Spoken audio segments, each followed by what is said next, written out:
Yung mga kawalwal, pumunta muna ako ng mall para makalimutin. Maya-maya, bibila ako ng pampakulay.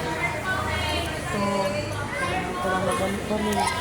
Lagi mo lang nasa tindahan. Kailangan natin magpunta ng bayan, ng mall. Minsan ko lang ginawa to para naman na walang stress ko sa buhay. Ang daming mga gamit at pipilihan. Kaya lang walang pera, walang budget. Na balang araw magkaroon ako ng budget para makapamili ng magagandang gamit sa bahay. Ito, patingin-tingin na lang tayo. Yan. Kaya, Yung bago ngayon. kailangan natin mag-alawin sa buhay para maging masaya. Hindi ko na lang nasa bahay tayo. Marami kayong brand mo. Patingin-tingin ako kung ano gusto ko. Bumili ako sa salaga ito pang vlog.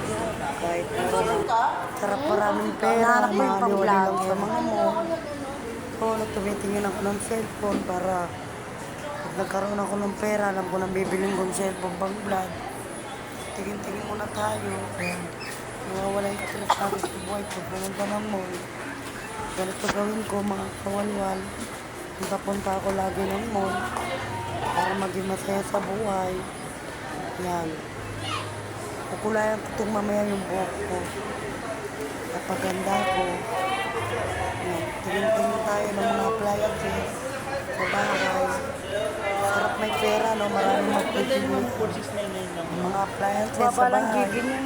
Para gumanda ang bahay natin. Best man Marami tayong pagpipilian. Yung pang-vlogger ko Kaya kasi. yan.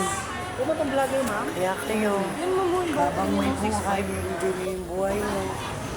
Mahalin niyo rin sarili niyo. Hindi puro anak din. Kailangan mahalin din natin sarili natin. Kaya, ganito, ngayon ko lang na-realize sarili ko, magaling-galing. Mahalin ko naman ang sarili ko. Kaya, tingin tayo. Kaya, nagsano muna ako ng juice. Dati ayaw ko pa bumili ito kasi hindi gamit. Ngayon, hindi na ako nangyayalayaw. Kailangan ko lang naman magpakasaya sa pera ko. Hindi tayo ng Diyos. Kailangan natin paluin sa buhay. Ng Diyos. Yan. Kailangan natin na ito tayo joking. Masarap pala kumain sa labas. Ito lang muna ang gusto na kayanan ko. Saka ng pagkain pag nagkakaroon tayo.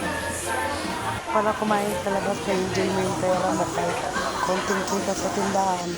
Maraming salamat sa panonood nyo.